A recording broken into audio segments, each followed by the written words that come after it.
Hello, welcome to the program. I'm Jane Mutoni.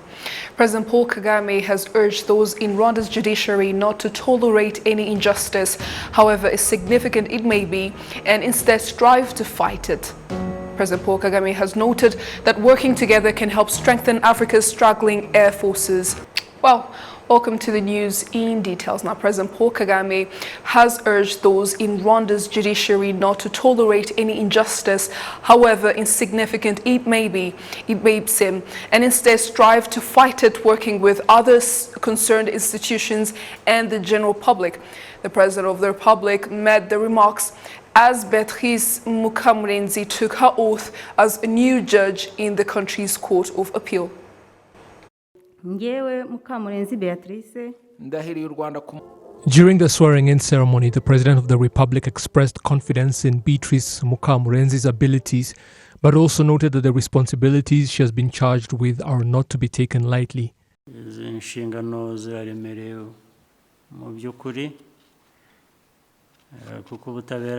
Honestly, these are heavy responsibilities because justice is one of the important pillars our development stands on. And our history teaches us a lot, one of which is not tolerating and overseeing as an injustice occurs. If anything, that makes it necessary for us to take the initiative to fight that injustice, wherever it may be and whomever the victim may be.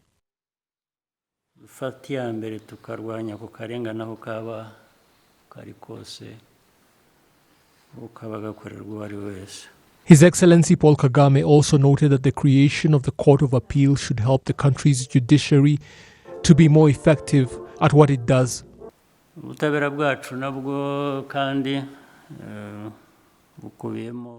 Our justice is also a collective of lessons we have learned on this journey we are on, a journey of building up the country, building up the Rwandan family, while properly serving Rwandans and meeting their needs.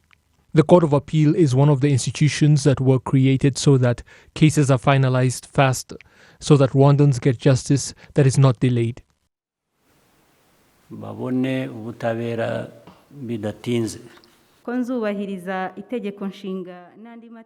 new Court of Appeal judge is looking forward to working hard to ensure that she delivers what she is required of. The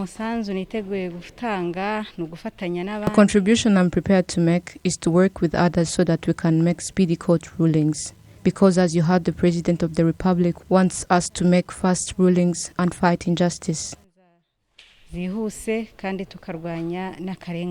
Court of Appeal was created in 2018 and receives cases from the High Court, the Commercial High Court and the Military High Court. Prior to this appointment, Judge Beatrice Mukamurenzi had been serving in the High Court Chamber for International and Cross-Border Crimes that is located in Nyanza district of the Southern Province. President Paul Kagame has noted that working together can help strengthen Africa's struggling air forces, giving them greater capabilities to face the security challenges the continent faces. Now, the Rwandan head of state made the observation during the opening of the 11th Africa Air Chiefs Symposium taking place here in Kigali. The symposium has been taking place since 2015, and while officially opening this latest one here in Kigali, His Excellency Paul Kagame noted on the importance of Africa's air force capabilities, which is why efforts must be made to address existing challenges and limitations. Strategic airlift is a critical component for the maintenance of peace and security on the continent, particularly for peacekeeping operations. Nevertheless, our airlift capabilities are limited, and this affects the ability of African air forces to respond rapidly to security threats. The Rwandan president pointed out that cooperation is an important means of overcoming individual weaknesses. Many of Africa's emerging security challenges are transnational in scope. And so one country has the resources, no one country has the resources to respond to them alone.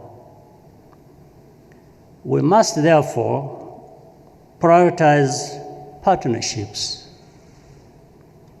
The benefits of working together are clear. First, partnerships can enable African Air Forces to have access to quality aircraft for the transportation of personnel and equipment. Second, partnerships can create opportunities for specialized training for pilots and maintenance, crews, and lastly, partnerships can help modernize air transport infrastructure, such as air traffic control facilities and air-to-ground communications. Participants at this latest gathering noted on their achievements over the years, reiterating that working together has been yielding results. Since our first acts back in 2011 back in Ethiopia, this conference, this symposium, has provided a unique opportunity for not only strategic dialogue, but also offers us the chance to talk about operational issues, and it fosters communication. It fosters opportunities to develop connections and coordinate for ways that we can work on our common interests together. And fortunately, as airmen, we speak the same language. We all have a common view of what it looks like at 20 or 30,000 feet, and we recognize that we can't do it alone. We are going to operate together. That is how we will succeed, and we will be stronger together. We will conquer the distances that we have to operate over. We will conquer those that would be adversaries or those that would disrupt the stability and security of the continent. This symposium has continued to help participants to look forward and plan accordingly. At the end of this symposium, our expectations are that we'll have built new relationships among African Air Forces and reinforcing existing ones, while also developing actionable ways to address regional and continental issues. The 11th Africa Air Chiefs Symposium will last for 5 days and is bringing together more than 160 participants, including air chiefs from more than 30 African countries. Staying with the ongoing symposium, participants visited the Kigali Genocide Memorial located at Gisozi on Tuesday. After a tour of the center and explanations of what Rwandans had to endure in 1994 and the decades prior because of bad leadership, the delegates had this to say. I can tell you that it touched my heart. We don't often get to fully appreciate what happens when something like the genocide occurred, and for you to pull this together and demonstrate the atrocities that occurred, what happened to families, what happened to children, it gave me personally a significantly increased understanding of what this nation has gone through. But importantly, what you have also done to move on. To hear the stories of Olivier, who decided he didn't want to take revenge but live a good life. Those are some incredible stories, and I'm personally very thankful that you all took the time to bring us here. This is the true story of the human spirit. Air Forces Africa Commander and others who are attending the symposium were also very emotional after what they saw at Gisozi. C'est avec émotion. I came out of the memorial with a lot of emotions. All I can say is never again. May it never happen again to humanity, to Africa, or to my country that I am representing at the symposium. that is also leading the African Union until the end of this year. Truly, the entire world should learn to live in harmony and peace, which is why the only words I can utter right now is never again. Elle-même avec la nature. Donc, le seul mot, plus jamais ça. During the annual meeting between the government of Rwanda and the European Union, the ambassador of the EU in Rwanda, Nicola Belomo, noted that Rwanda's relations with the bloc has progressed so much that they are ready to support Rwanda in achieving her vision for 2050.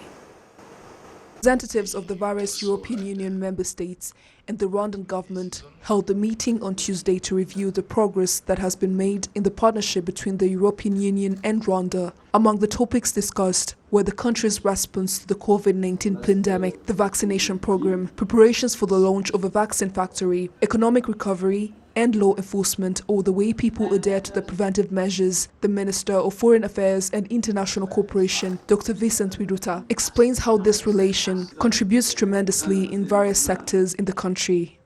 We hope that this meeting will be an occasion to foster a strategic partnership of equals between our two continents based on shared values and mutual interests.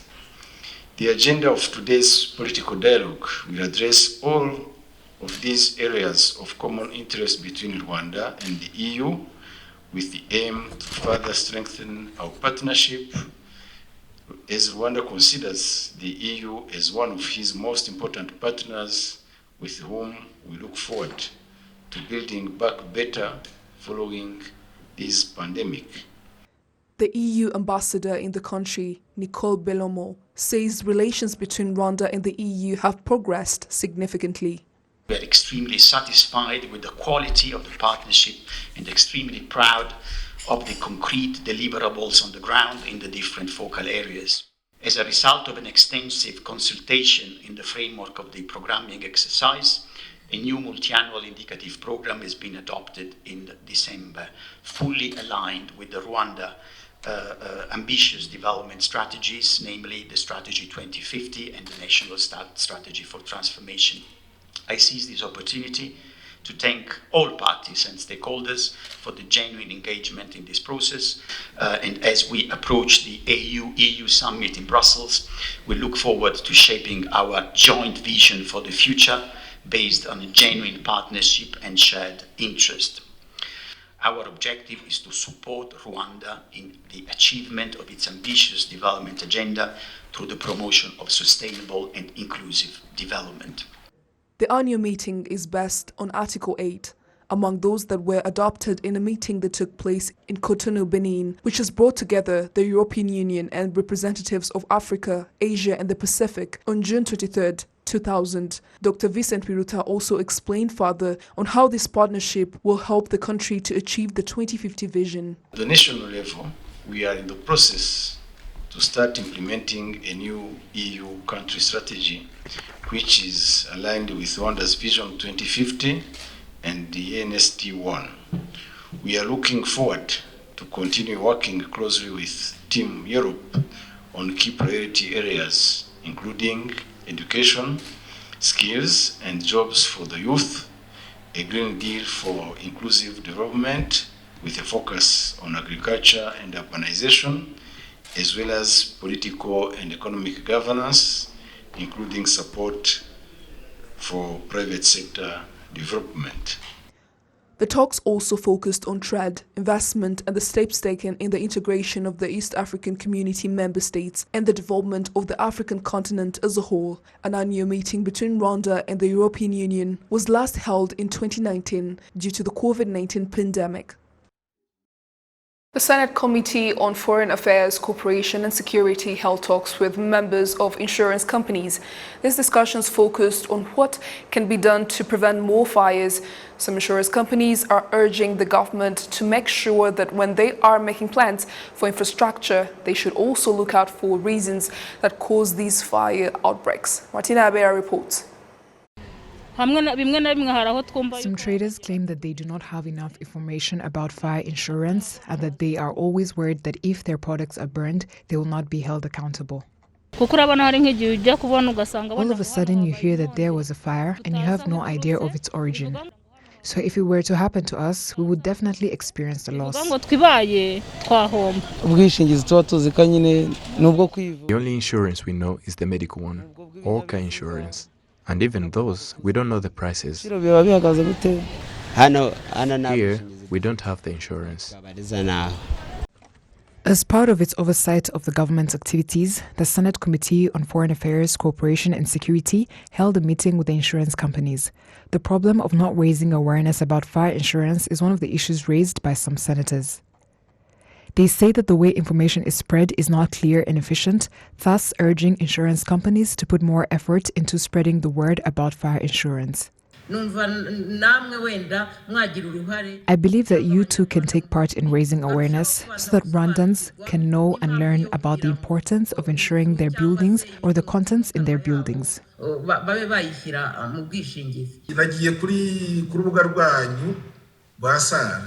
I visited the ASAR media page looking for information that I would use as we engage in these conversations. That platform is not being used to its full potential. Raising awareness for Rwandans is extremely important.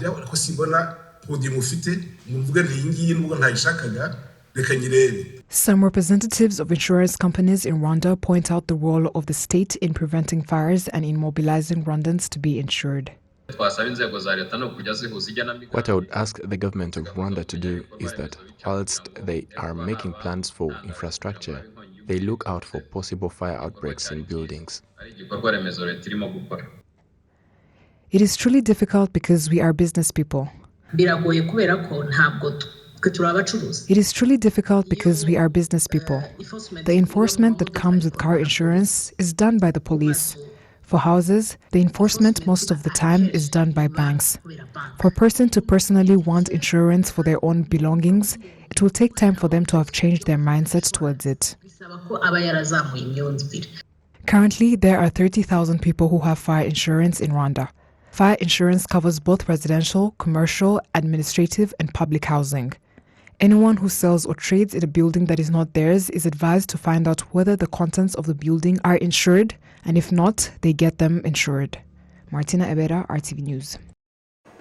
Thank you, Martina, for that report. Now, some residents of Kigali appreciate the fact that Rwanda continues to excel in the fight against corruption and injustice, but request that further efforts should be made in service delivery, especially at the local level.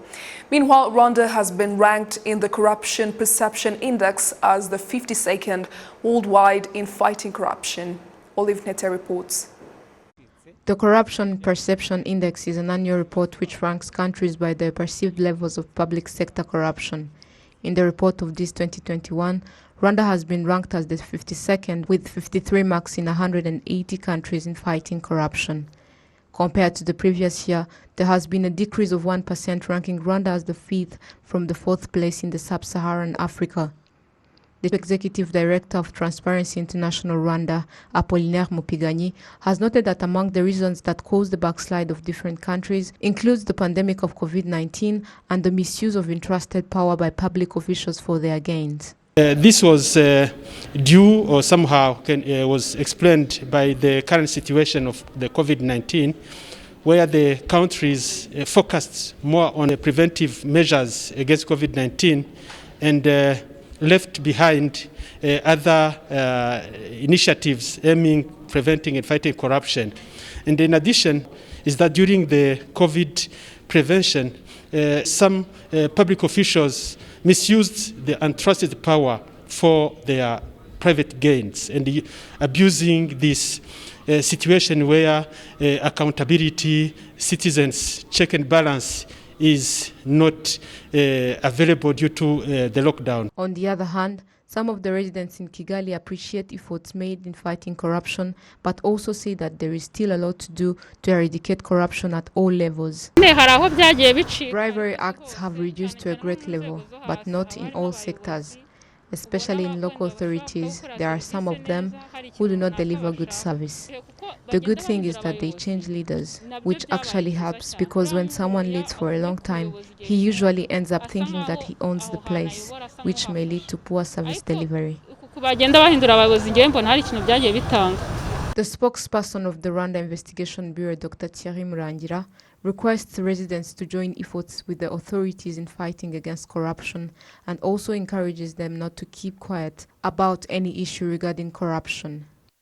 We request the general public, whenever they refuse to give or receive the corruption, they have also to denounce that corruption. It is not sufficient just to refuse and keep quiet.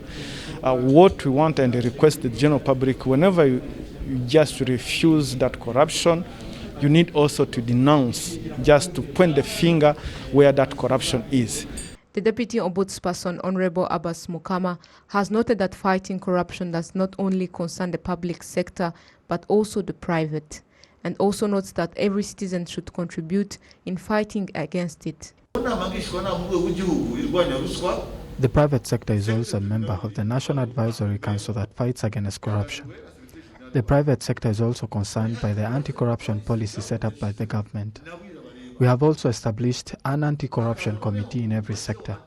They also have that committee. In the East Africa region, Rwanda is ranked first, followed by Tanzania. Globally, the first place is shared by 3 countries, namely Denmark, New Zealand, and Finland. Olive Nete, reporting for RwandaTV News. Well, there you have it. On behalf of the entire news production team, thank you so much for your company. I'm Jane Mutoni. Bye for now.